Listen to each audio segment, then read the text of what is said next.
tous et bienvenue dans cette vidéo dans laquelle je voudrais vous proposer de continuer à s'intéresser au chemin de la sagesse dans la tradition essénienne, dans la tradition immortelle de la lumière qui dernièrement a été revitalisée par le prophète Olivier Manitara. Et donc dans la continuité de son travail, je vous propose différentes choses et ici on va vraiment s'intéresser à comment concrètement est-ce qu'on va vers la sagesse. Comment est-ce que concrètement on stabilise ces choses dans notre vie? Comment est-ce qu'on travaille sur soi? Comment est-ce qu'on gère des situations très spécifiques de notre vie? Comment est-ce qu'on s'appuie sur ces situations pour aller vers la sagesse et non pas comment est-ce qu'on subit ces situations en se disant toujours il faudrait que je vive autre chose, il faudrait que ma vie soit différente, il faudrait que j'ai peut-être un autre métier, que j'ai d'autres collègues, que j'ai d'autres choses. Oui, bien sûr, il y a ce chemin de créer une organisation, de créer tout un contexte qui est porteur, qui vraiment nous guide vers un monde de sagesse, qui vraiment permet à certains esprits de la sagesse d'apparaître. Mais il y a aussi toute cette voie qui est une voie de richesse, une voie d'opportunité dans laquelle on apprend à s'appuyer sur la totalité de ce qui peut se passer dans le quotidien. Donc, parmi les choses qu'on rencontre facilement, couramment, c'est quelque chose qu'on peut rencontrer tous et auquel on est exposé. Il n'y a pas réellement de moyen, je pense, de vivre sur la Terre, dans cette société, dans cette époque, sans être exposé au mépris. Donc je voulais vous proposer quelques clés sur comment est-ce qu'on fait pour s'appuyer sur le mépris, non pas le mépris qu'on ressentirait soi-même, parce que dans notre courant de tradition, nous cherchons à ne pas ressentir, à ne pas faire vivre en nous les contre-vertus, c'est-à-dire le mépris, la colère, la haine, la violence, la supériorité. Voilà, la liste des contre-vertus est longue, elles sont énormément utilisées dans le monde, bien sûr. Mais nous, dans ce chemin d'aller vers la sagesse et de se construire un ensemble de pensées liées à la sagesse, un ensemble de sentiments liés à la sagesse immortelle bien sûr. Je ne parle pas forcément de la sagesse des hommes, de la manière dont ils arrangent des concepts pour faire une petite tambouille dans leur vie et se dire qu'ils maîtrisent. Non, je parle de la sagesse d'un monde supérieur, je parle de la sagesse telle qu'elle est comprise dans une vision angélique. Voilà, la sagesse angélique. La sagesse qui n'est pas liée à une époque, qui n'est pas liée à une compréhension spécifique, mais qui est une sagesse immuable, qui traverse toutes les époques et qui est la seule sagesse qui permet d'entrer en contact de manière réelle avec un monde supérieur. Voilà, c'est cette sagesse-là que je veux continuer à mettre en valeur, c'est cette sagesse-là que je veux continuer à communiquer, prononcer des paroles qui permettent à certains êtres qui le souhaitent, qui veulent faire ce travail, qui veulent marcher sur ce chemin de destinée, voilà, prononcer des paroles qui leur permettent d'aller vers cela. Donc il y a, notre vie est emplie de situations complexes, emplie de situations pleines de tensions, pleines de contradictions, on pourrait considérer que ce sont des injustices, on pourrait se dire, voilà, je suis méprisé, je ne suis pas compris, je ne suis pas reconnu. C'est une injustice parce que bien sûr, je suis quelqu'un de valable, bien sûr, mon âme est liée à un monde immuable, éternel, et je suis fondamentalement quelqu'un de valable. On pourrait se dire, le mépris n'est pas juste. Mais si tu veux aller vers la sagesse, tu te dis, je vais m'appuyer sur cela et je vais vous donner des clés pour s'appuyer sur le mépris.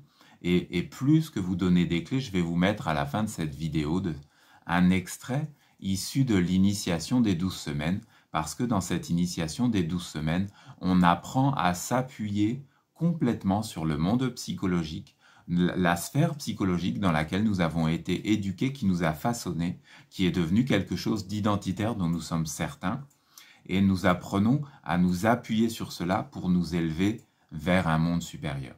Donc, si le mépris est en face de toi, tu as un moyen, il y a des clés, il y a des solutions, il y a des pratiques spécifiques qui peuvent te permettre de te constituer. Ce n'est pas vraiment quelque chose pour aller vers des logiques de protection où on aurait peur du mépris, on aurait peur des contre-vertus qui vivent chez les autres et on se mettrait à avoir peur du monde.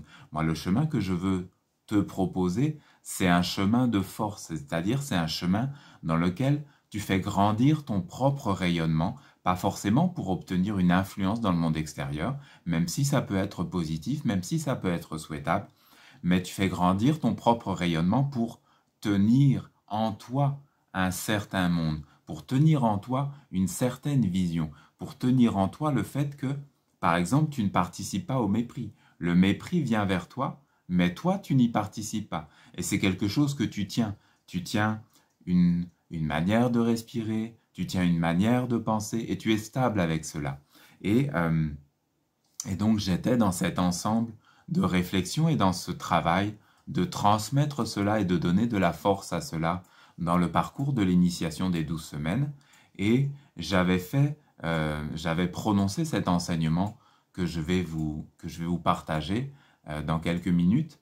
Et donc, je vais dans mon temple et je questionne, j'interroge le monde divin, j'interroge l'oracle essénien, cet oracle transmis par le prophète Olivier Manitara, j'interroge cet oracle pour savoir si ce que je souhaite proposer est validé, si cela plaît, si cela est conforme à cette sagesse immortelle et immuable. Et alors c'est comme une magie parce que l'oracle dit la même chose presque, mais mieux, il apporte un complément, il apporte une profondeur. Il amène vraiment la vision d'un monde supérieur à ce que j'essayais de transmettre. Et il y a bien sûr, une affinité, il y a une complémentarité. Et donc, je voudrais partager avec vous ces paroles qui ont été transmises par l'archange Raphaël. Donc, c'est à l'intérieur de ce texte, de ce psaume 121 de l'archange Raphaël. Et c'est plus spécifiquement les versets 13 et 14. Donc, je vais vous les lire et puis je vais dire quelques mots sur cela. Donc, le sage a maîtrisé l'existence humaine et s'est ouvert à la vie supérieure. Il a acquis la stabilité dans sa vie et peut se consacrer à des œuvres qui touchent le monde divin. Voilà, la stabilité dans ta vie. Est-ce que tu peux stabiliser tes sentiments? Ou est-ce que, quand certains mondes viennent, est-ce que tu es déstabilisé? Est-ce que tu es déjà perdu? Est-ce que si on te méprise, tu as besoin de mépriser en retour pour essayer d'équilibrer? Ou est-ce que tu as stabilisé tes sentiments?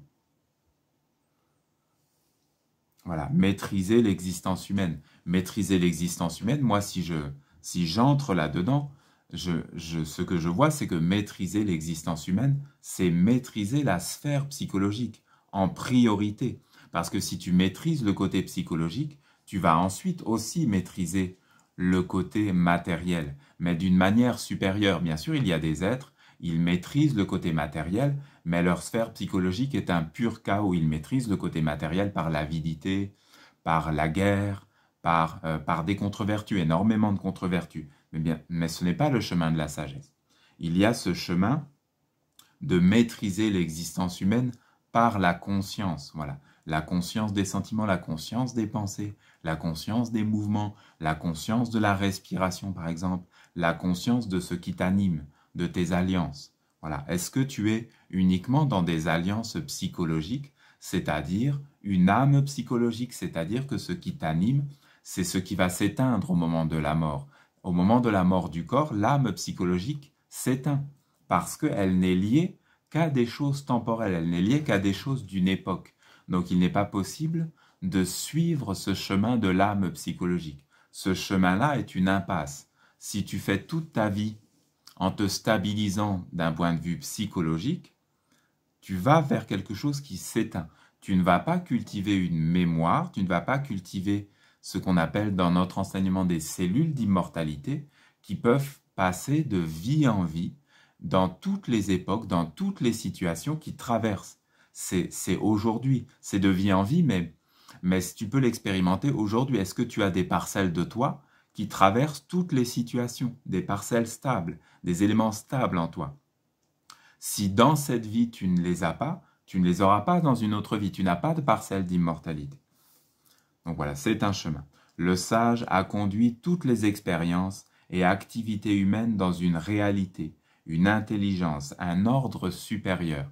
On est vraiment sur ce chemin de prendre les expériences de la vie humaine, les expériences qui ont eu lieu dans le temps, qui ont eu lieu à une époque, à tel âge, à tel endroit, des expériences spécifiques.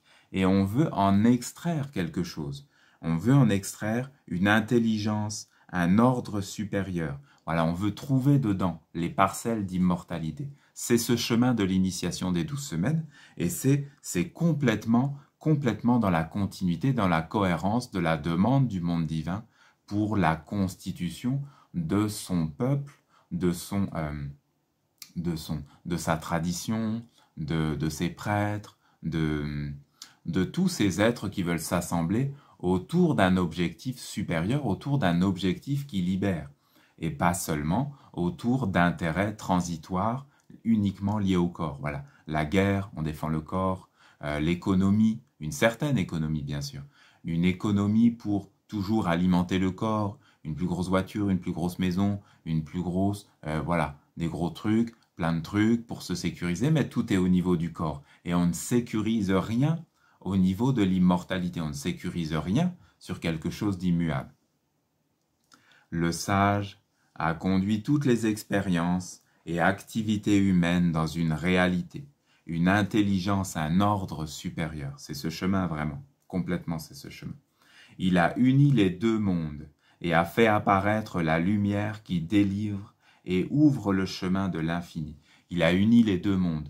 Il a extrait du monde mortel le côté immortel. Il les a unis. Il est parvenu à prendre dans le monde cyclique ce qui va vers l'immortel. Et il est parvenu à amener le côté immortel jusque dans le monde cyclique. Il a uni les deux mondes. Et ce n'est pas pour amener l'immortel dans le recyclage et faire donner la confiture au cochon. Non, ce n'est pas cela, c'est un discernement. C'est vraiment un discernement, une subtilité sur chaque chose, chaque parole, chaque événement, tout ce qui se passe. Tu amènes un discernement sur cela. C'est le chemin de la sagesse vraiment. Plus rien, voilà, c'est vers ça que je voulais amener parce que c'est cet élément précis que je cherche à transmettre.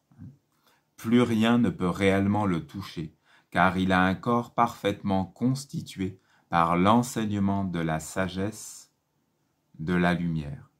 L'enseignement et la sagesse de la lumière, voilà. Plus rien ne peut réellement le toucher. Il s'est constitué une sphère. Il s'est empli de sa propre semence d'immortalité. Il s'est empli de son être. Le sage se nourrit de la source. Le sage se nourrit à sa propre source. Ce n'est pas une uniformité, c'est de se nourrir à sa propre source. Le sage va puiser partout dans sa vie, partout dans ses vies, s'il se souvient. Il remonte jusqu'au monde des anges, il remonte vers le monde divin et il prend les éléments de sa propre identité, son propre être, et il reconstitue, et il est empli de lui-même, et il n'est plus, voilà, c'est la parole du psaume, plus rien ne peut réellement le toucher. Il s'est constitué, c'est ce côté de la cellule. La cellule, dans notre corps, nous avons des milliards de cellules. Ces cellules sont bien sûr gérées par l'intelligence divine. Elles font entrer exactement ce qu'il faut et elles empêchent d'entrer exactement ce qui ne leur sert pas. Elles gèrent dans une perfection ce qui les alimente et elles rejettent dans une perfection ce qui ne les alimente pas. Nous avons bien sûr là le prototype, l'image, l'enseignement parfait, la vision parfaite révélée par la science moderne, et ceci est très beau en réalité, c'est que cette science moderne nous montre une image de la sagesse immortelle, une image de ce que nous devons être. Et l'humanité, plusieurs milliards de cellules, plusieurs milliards d'humains, plusieurs milliards de cellules. Est-ce que nous savons être comme ces cellules? Est-ce que nous constituons en nous-mêmes quelque chose d'immortel et que nous pouvons gérer dans l'exactitude à chaque instant? Ça alimente un monde de vertu, donc je le laisse entrer, et ça n'alimente pas. Voilà, c'est un chemin, et c'est vers ce chemin que je voudrais conduire les êtres qui le veulent. Ce chemin d'une maîtrise intérieure, d'un discernement intérieur, d'une précision qui permet d'être dans cette situation d'être empli, dans cette situation de ne plus être débordé Par exemple, par le mépris. On me méprise, donc tout s'éparpille en moi, tout part, voilà. C'est comme si la cellule faisait rentrer n'importe quoi. On m'a méprisé, donc tout est remis en question. Je remets les relations en question, je remets la vision que j'ai de moi-même en question, je remets tout ça, tout devient instable. J'ai des sentiments que je ne voulais pas avoir, je suis révolté, je me sens humilié, voilà, j'ai ces sentiments parce qu'on m'a méprisé, en fait j'y ai cru, ou on m'a méprisé, mais en fait je suis obligé de me battre contre. Donc c'est pareil, c'est rentrer dans la cellule. Voilà, donc il y a tout ce chemin de s'éveiller à être empli de soi, mais de soi dans la vision supérieure, bien sûr, pas dans la vision psychologique. Voilà, je vous mets cet extrait et je vous dis à très bientôt pour poursuivre ce chemin de sagesse, ce chemin d'immortalité, ce chemin de guérison globale de soi-même et de tous les mondes. À très bientôt et merci.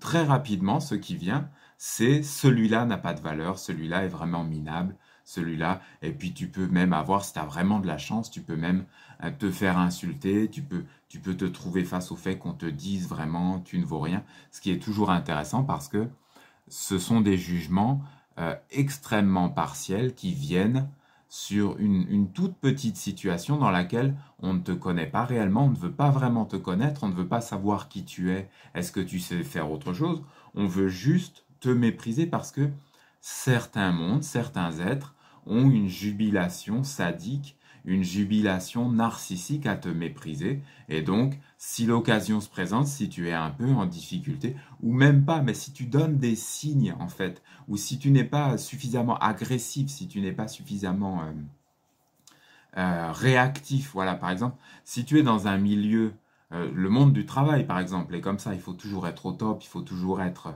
actif, même ultra actif, au-delà de toute raison, actif jusqu'à la débilité profonde. Mais si tu n'es pas comme cela, si tu ne donnes pas les signes, alors dans ce monde du travail, tout de suite, tu vas être fiché, tu vas être placé, voilà, on te met dans la case et tu es le mauvais élément, etc. Donc c'est toujours intéressant. Évidemment, tu te fais virer, tu te fais exclure, tu te fais dégrader, etc. Mais ça, c'est uniquement dans le monde extérieur. Si tu te places dans le monde intérieur, tu es face à une opportunité parce que tu vas pouvoir évaluer qui tu es, où est-ce que tu en es, est-ce que tu es parvenu à t'autonomiser. T'autonomiser dans le sens de générer une vie propre. Est-ce que tu peux générer quelque chose de toi? Est-ce que tu as cette capacité à stabiliser tes sentiments? Est-ce que tu as cette capacité à stabiliser tes pensées? Ou est-ce que en fait tes pensées dépendent de ce qu'on a dit de toi? Est-ce que tes sentiments dépendent de la manière dont on te regarde? Ce sont vraiment des choses très intéressantes. Donc, si tu veux explorer cela, regarde dans ta vie une situation où tu as été méprisé et regarde comment ça t'a agité. Regarde comment tu as pu être tenté de te mettre en mouvement parce qu'il y avait cela en face de toi. Est-ce que tu as voulu réagir? Est-ce que tu as voulu te conformer? Est-ce que tu as voulu que l'environnement change de point de vue sur toi? Est-ce que tu as voulu cela? Rien que ça, il y a cette réflexion qui est de se dire où est le monde des hommes? Bien sûr, c'est une réflexion profondément philosophique, on pourrait dire, mais plus que philosophique, c'est une réflexion d'éveil, c'est une réflexion pour aller vers le monde des anges, parce que nous, dans notre tradition immortelle de la sagesse, nous sommes dans cette démarche d'aller vers le monde des anges. Et si tu veux aller vers le monde des anges, tu dois savoir où est le monde des hommes. Et tu dois savoir où est le monde des animaux, par exemple. Parce que si tu ne peux pas te situer par rapport à ces mondes, si tu ne peux pas savoir exactement à quel moment ils commencent, à quel moment ils finissent, à quel moment tu es dedans, à quel moment tu es en dehors, à quel moment tu es sorti, à quel endroit tu es en fait. Est-ce que tu es dans le bas du monde des hommes? Est-ce que tu es dans le haut du monde des hommes? Est-ce que tu t'approches du monde des anges? Est-ce que tu entres en contact avec le monde des anges? Est-ce que tu as le moyen d'évaluer ces choses-là? Donc le mépris est un grand allié. Se faire mépriser, se faire moquer, se faire rejeter, ce sont vraiment des situations clés dans la vie humaine. Et si tu regardes la vie des maîtres ou la vie des prophètes ou la vie des bodhisattvas, etc., tu t'apercevras qu'ils ont tous été exposés à cela. Nous sommes tous exposés à cela. En réalité, tu ne peux pas vivre sur la Terre une vie humaine sans être exposé à cela. Mais la question, c'est comment est-ce que tu vas y réagir? Comment est-ce que tu vas t'y soumettre? Ou comment est-ce que tu vas t'élever à partir de cela? Donc, vraiment, une manière de s'éveiller, c'est de regarder, est-ce que tu te sens obligé de te conformer? Est-ce que tu te sens obligé d'adapter ton comportement pour obtenir l'estime de l'autre?